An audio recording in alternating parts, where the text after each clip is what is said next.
Cuties, welcome back to my new vlog. Guys आज पता नहीं क्यों व्लॉग स्टार्ट करते ही आप सभी को मेरा बहुत ज़ोरों से लव यू बोलने का दिल कर रहा है, तो love you so much. I don't know as a human being आप लोग मुझे इतना ज़्यादा प्यार क्यों देते हो। क्या ऐसी खास बात है मुझ में कि मैं 2 दिन अगर व्लॉग ना डालूं बिल्कुल तिनक जाते हो कि अरे दीदी का व्लॉग क्यों नहीं आया, व्लॉग क्यों नहीं आया। भाई मैं अकेले हूँ, बहुत सारा काम हो जाता है, जैसे मेरे पास कोई हाउस हेल्पर भी नहीं है और इंस्टा की भी टेक केयर करनी होती है। फिर साथ में अभी मैं मेन चैनल पे एक्टिव होने की कोशिश कर रही हूँ, स्क्रिप्ट भी की मैंने बैठ के और पोएट्री भी लिखी मैंने बैठ के। तो पता है क्या, इस वजह से फिर ब्लॉग बनाना और डेली एडिट करना बहुत ज़्यादा थोड़ा मेरे लिए हेक्टिक हो जाता है। पहले क्या होता था ना, हमारे पास आपको याद है खेमंत भैया थे, बहुत ही अच्छे, वो हाउस हेल्पर थे। मैंने उनको कांटेक्ट करने की भी कोशिश करी कि वो वापस आ जाएं, बट उनका फ़ोन लगता ही नहीं है। उनके 3-4 नंबर हैं, सारे नॉट रीचेबल जाते हैं और वो यहाँ से थे भी नहीं, वो बाहर आई थिंक नेपाल साइड से थे और उनकी फैमिली में अपने कुछ इश्यूज थे, वो चले गए।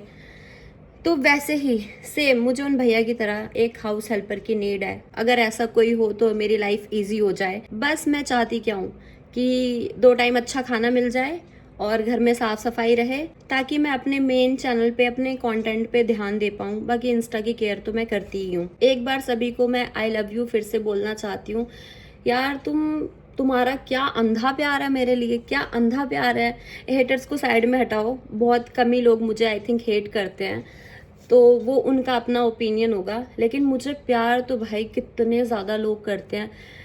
जब तुम्हारे कमेंट्स देखती हूँ ना, मेरे को जब तुम सपोर्ट करते हो ऐसे बेचैन हो जाते हो, दीदी व्लॉग क्यों नहीं आ रहा, हम मिस कर रहे थे। इवन जो मैंने आज व्लॉग अपलोड किया है ना, मैं उसके कमेंट्स बैठ के रीड कर रही थी और मोस्टली मैंने कमेंट्स के रिप्लाई भी किए हैं कि ऐसे कमेंट्स भी थे उसमें कि दीदी पता है आपको हम इतना मिस कर रहे थे, आप व्लॉग नहीं डाल रहे हो ना, जैसे 1 दिन डाला फिर 3 दिन नहीं डाला, तो हम इतना ज्यादा आपको मिस कर रहे थे कि आपके जाके पुराने वीडियोस देख रहे थे, पुराने व्लॉग्स देख रहे थे। मैंने कहा यार इनका प्यार तो है सच्चा, इनके लिए करना तो बनता है। अब मैं उठ गई हूँ, मैंने ब्लॉग स्टार्ट कर दिया है और ब्लॉग स्टार्ट होते ही लव यू। गुड मॉर्निंग इंस्टू, गुड मॉर्निंग। मैं नहीं ले जाऊंगी अभी घुमाने। भाई मैंने पता है इसके साथ क्या किया, मैं इसको सुबह बाहर लेके नहीं गई। सैड होके मुझे देख रहा था क्योंकि मैं ना इसको छत पे लेके गई थी। मैंने कहा यार मेरे को नींद आ रही है इंस्टू, शाम को चलेंगे। अब इसलिए बेचैन हो रहा है कि मम्मा मुझे बाहर ले चलो, बाहर ले चलो। अभी नहीं, शाम को। अभी टाइम कितना हो रहा है, टाइम से जाएंगे ठीक है, वरना आदत ख़राब कर लेगा तू। तेरे देखूं बाउल में पानी है कि नहीं है। पानी तो है पर गंदे कर रखे हैं बर्तन। भाई मैंने शूट तो वैसे आज ही प्लान किया था, बट शूट नहीं आज हो पाया मेरा बिकॉज ऑफ कार। और सेकंड चीज़, एक चीज़ दिखाती हूँ मैं आपको, ये देख रहे हो आप, ये है मेरे घर में प्रिंटर। इसमें हम स्क्रिप्ट प्रिंट करके निकालते हैं जिससे शूट करने में इजी होता है। बट बहुत टाइम हो गया है मेरे को प्रिंट निकाले हुए, तो मुझे समझ में ही नहीं आ रहा था कि इसमें से प्रिंट निकालते ही कैसे हैं। बड़ा कंफ्यूज थी, चैट जीपीटी वगैरह करा, लेकिन कुछ भी समझ में नहीं आया। जब समझ में नहीं आया तो मैंने हर्ष को कॉल किया कि यार वीडियो कॉल कर मुझे और समझा कि इसमें प्रिंट कैसे निकालते हैं। अब उसने वीडियो कॉल तो करी पर वो भी कंफ्यूज कर रहा है, यार मेरे को भी समझ में नहीं आ रहा कैसे निकालते हैं। फिर उसने मेरे को एक आइडिया दिया, हालांकि वो आइडिया जो उसने दिया वो काम भी उसने मुझे खुद ही करके दिया। उसने बोला कि ब्लिंकिट पे जा, वहाँ पे एक प्रिंट का ऑप्शन आता है, अपनी जो भी फाइल है वो अपलोड कर दे, तेरे को ब्लिंकिट वाला प्रिंट निकाल के दे जाएगा। मैंने कहा अरे ये तो मुझे कुछ नई बात पता चली है, ऐसा भी होता है। तो उसने बोला तू रहने दे, मैं उसी एड्रेस पे प्रिंट निकलवा के भेज देता हूँ। तो भाई thank you so much Harsh, thank you so much, तूने घर बैठे बैठे मेरा ये काम कर दिया। ये देखो गाइस, ये रहा वो प्रिंट, मैंने खोला भी नहीं, अभी दिखाती हूँ खोल के। लाइफ में फर्स्ट टाइम ब्लिंकिट से प्रिंट निकलवाया है, ये मेरी स्क्रिप्ट है। तो ये रहा गाइस, ओपन करते हैं और देखते हैं कि इनकी भी प्रिंटिंग हमारे प्रिंटिंग मशीन से जो प्रिंट निकलता है वैसे है या कुछ अलग है। हालांकि उसने मुझसे पूछा भी था कि कलरफुल चाहिए या फिर ऐसे ब्लैक एंड वाइट में चलेगा। मैंने कहा भाई ब्लैक एंड वाइट में जैसे होता है।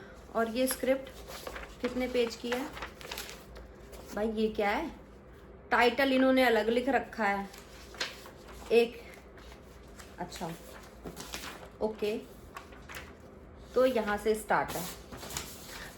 शिट शिट शिट, सारे पेजेस नीचे गिर गए, मतलब सारे नहीं, कुछ पेजेस नीचे गिर गए। तो ये है गाइज मेरी स्क्रिप्ट, और ये कितने पेज की है, इसमें पेज नंबर भी नहीं लिखे। ये क्या तरीका है ब्लिंकिट वालों, एटलीस्ट पेज नंबर तो लिख देते। अब इसको मैं अटैच करूँगी फाइल में, तो मेरे को अगर एक पेज भी इधर उधर हो गया तो मुझे तो बड़ी कन्फ्यूज़न हो जाएगी। अभी मैं काउंट करके बताती हूँ कि ये कितने पेजेस हैं। 2 पेज तो ये हैं, ये अपना प्रमोशन करने के लिए देते हैं, तो इनको तो साइड हटाओ, ये मेरे किसी काम के नहीं है। मैं भी इसको काउंट करूँगी और साथ ही साथ पेन से इसमें नंबर लिख लूँगी कि कितने पेज है, ताकि कोई भी पेज इधर उधर मिस ना हो।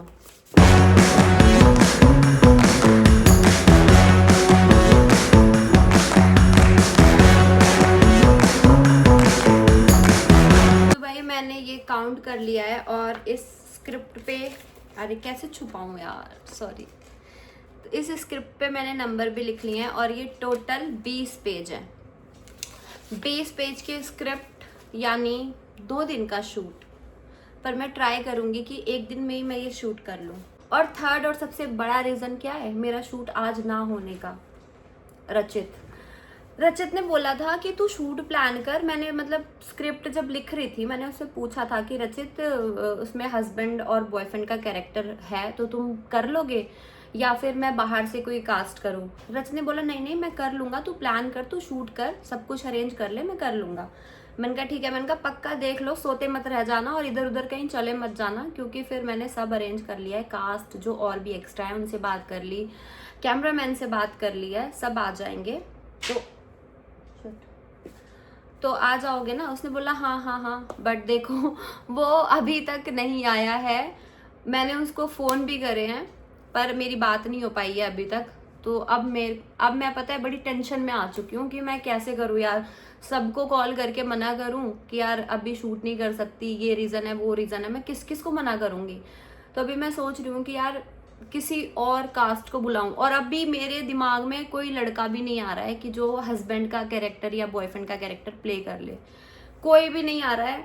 तो आज तो शूट है नहीं, आई थिंक कल भी नहीं हो पाएगा, आई थिंक।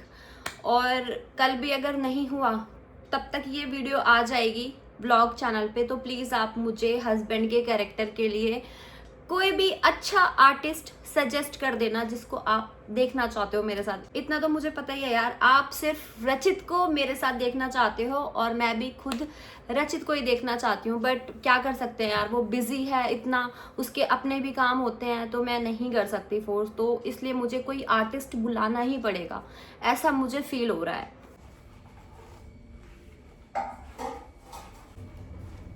लो आओ पानी पी लो, आओ आओ आओ आओ, आ जाओ आ जाओ। ला एक पप्पी दे दे, पहले पानी पी ले, पानी पी ले, पी ले, प्यार से पिला रही हूँ, पानी पी ले, वरना थप्पड़ मारी भी पिला सकती हूँ। चल पानी पी, पानी पी, हाफ रहा है सुबह से, रुक एसी चला देती हूँ। भाई गर्मी बहुत ज़्यादा हो गई है तो इसलिए एसी चलाना ही पड़ता है। हॉल वाला एसी तो सही है, रूम का थोड़ा ख़राब हो रखा है, तो मैंने ये 20 पे कर दिया है। इस गर्मी में भी तू दिसंबर की ठंड का मज़ा ले। इंस्टा गाइस, ये इंस्टा मेरे आगे पीछे बहुत देर से घूम रहा है कि ले चलो ले चलो। अभी 3 बज रहे हैं फिर भी ले चलो। बेटा तू कितने बजे जाता है ये बता? 5:30 बजे जाता है ना, ये कोई टाइम होता है?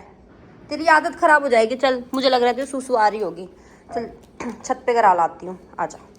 हाँ छत पे चलना है, छत पे। रुको रुको रुको रुको, आने दो बेटा, छोड़ दूंगी तो जाके आतंक मचाएगा ऊपर। अभी यहीं कर लो, शाम को नीचे ले चलूँगी, ठीक है? भाई ये क्या तरीका है भाई, ये अपना एसी है तो यहाँ एसी के ऊपर आके कर रहा है। लाडो है ना, लाडो, जहाँ इच्छा वहाँ करता है। नीचे मैं नहीं जाऊँगी, यहीं कर लो जो अभी करना है। धूप देख रहे हो कितनी तेज़ हो रही है गाइस, एक तो इतनी तेज़ यहाँ पे धूप हो रही है ना, गर्मी। अभी ये देख लो, ये मार्च ही लगा है, मार्च में चुभने वाली धूप हो गई है। ऐसी गर्मी हो रही है कि अगर सोचो ना आप कि आज आलस भरा दिन है, आज एक दिन ना नहाऊं तो नहीं चलता काम, क्योंकि दोनों टाइम इसको ले जाना पड़ता है बाहर। पूरी बॉडी में बिल्कुल पसीने पसीने हो जाते हैं। तो अभी इसको मैं छत पे ही करा रही हूँ सुसु। देखो इस बदतमीज का मन नहीं लगा, खुद ही जा रहा है नीचे। घूम लेना छत पे। भाई मैं नहीं जाऊंगी सोसाइटी में लेके। चल देखो, देख रहे हो इतने लाड इसके। और अभी सीधा ये घर में नहीं जाएगा, अभी इसको नीचे जाना होगा, लेकिन मैं भी ले नहीं जाऊंगी इंस्टा। तू देख, अब देखो सीधा नीचे की तरफ जाने की कर रहा है। देखो नीचे नहीं जाना, अंदर चलो। चलो, करा दिया ना सुसु, बस लाओ निकाल दो। आराम से बैठ जाओ, एसी चला दिया है। तो गाइस ये है मेरी मैजिक बुक, जिसमें मैंने वो पोइट्री बताई थी ना, मैंने लिखी थी। मैंने बोला था जब आप लोग कमेंट करोगे तो ही मैं सुनाऊंगी, अदरवाइज नहीं। तो देखो लिखी है मैंने, 2 लिखी है। तो पहले एक सुनाती हूँ। अच्छा हाँ, पहले ही मैं क्लियर करना चाहती हूँ कि कुछ लड़के इससे ऑफेंड भी हो सकते हैं, पर आई थिंक ऑफेंड होने की कोई ज़रूरत नहीं है, क्योंकि मैंने सारे लड़कों को ये मैसेज नहीं दिया है। कुछ लड़कों को, इस समाज में काफी अच्छे मेल्स भी हैं जो अपना जीवन यापन बहुत ही अच्छे तरीके से कर रहे हैं और एक मिसाल भी हैं हमारे समाज के लिए। तो ऐसे ही कुछ थॉट्स आ रहे थे उस वक्त अकेले बैठे बैठे, तो मैंने ये लिखा है। और अच्छा लगे तो जरूर एक अप्रिशिएट वाला कमेंट तो बनता है ना। देखो मैंने लिखा था, यहाँ दिखेगा, इधर धूप हो रही है, इधर दिखेगा, वुमेन्स डे स्पेशल, जिसका टाइटल है और वुमेन्स डे भी मनाते हो। उस दिन तो मैं ये डाल नहीं पाई थी, आप लोगों को सुना नहीं पाई थी, बट क्या हुआ अगर आज वुमेन्स डे नहीं है तो। मुझे ऐसा लगता है कि हर डे वुमेन्स डे होना चाहिए और हर डे मेन डे भी होना चाहिए, क्योंकि ये हमारा समाज स्त्री और पुरुष का एक कॉम्बिनेशन है जिससे हमारा जीवन बहुत ही सुंदर होता है। तो चलो शुरू करते हैं। एक स्त्री तुम्हारे जीवन का सत्य है, इस बात को तुम झुठलाते हो और वुमेन्स डे भी मनाते हो। अपनी बहनों को घर की इज्जत समझकर एक भाई होने का फर्ज तो तुम निभाते हो, पर दूसरों की बहनों की इज्जत से खेल जाते हो और फिर वुमेन्स डे भी मनाते हो। सुबह उठते ही उस स्त्री को निहारने और संवारने की जगह तुम हुक्म चलाते हो, दे दे यदि पलटकर वो जवाब तो औकात पर उतर जाते हो और फिर वुमेन्स डे भी मनाते हो। स्त्री का साथ पाकर तुम इस समाज में बदलाव तो लाना चाहते हो, पर रख दे वो अपना ओपिनियन तो सामने लाकर मेल ईगो सेकंडों में पिनक जाते हो और फिर तुम वुमेन्स डे भी मनाते हो। सुनो, ये वाली लाइन भी अच्छी है। एक स्त्री की कोख से तुम इस दुनिया में आते हो, दूसरी स्त्री की कोख से तुम अपना वंश आगे बढ़ाते हो, फिर दोनों के सम्मान में तुम क्यों भेदभाव कर जाते हो और फिर वुमेन्स डे भी मनाते हो। ये वाली लाइन बहुत सी लड़कियां रिलेट करेंगी। सोशल मीडिया पर खुलकर आ जाए जो कोई लड़की, कमेंट में तुम आर लिख जाते हो और फिर साड़ी सूट में भी सेम कॉपी पेस्ट कर जाते हो और फिर तुम वुमेन्स डे भी मनाते हो। तो कैसा लगा ये कुछ लाइंस थी जो मैंने लिखी थी। राइमिंग तो अच्छी थी ना। तो इस मेरी पोएट्री के लिए भी एक लाइक, कमेंट, शेयर, सब्सक्राइब बनता है ना। चलो अब इसी के साथ अपने हाथ की बनी आज कॉफ़ी पीते हैं। आज मैं पी रही हूँ कॉफ़ी, आज चाय नहीं है, पता नहीं क्यों, नींद सा फील हो रहा था। मैंने कहा थोड़ी कॉफ़ी ले लूँगी ना, थोड़ी एनर्जी आ जाएगी। फिर इसके बाद इंस्टा को वॉक पे लेके जाऊँगी, देन आकर नहाऊँगी। अभी भाई मैं और इंस्टू निकल आए हैं शाम की वॉक के लिए। और ये इंस्टा इतना बड़ा कुत्ता है ना, इतना बड़ा कुत्ता है, इसको पता है कि मेरे को रेप्टाइल से डर लगता है और ये जानबूझ के वहीं जा रहा है जहाँ पे गिरगिट होने की संभावना है। तो गिरगिट भी जहाँ रहते हैं ना उसी कलर के हो जाते हैं, पता ही नहीं चल पाता। इंस्टू मत जाना बेटा उधर। आज ना इसने डांट सुनाने वाला काम किया है और सुनने वाला भी। पता नहीं किसी के घर के सामने पोटी करके आ गया, तो गुस्सा आ रहा है इस पे।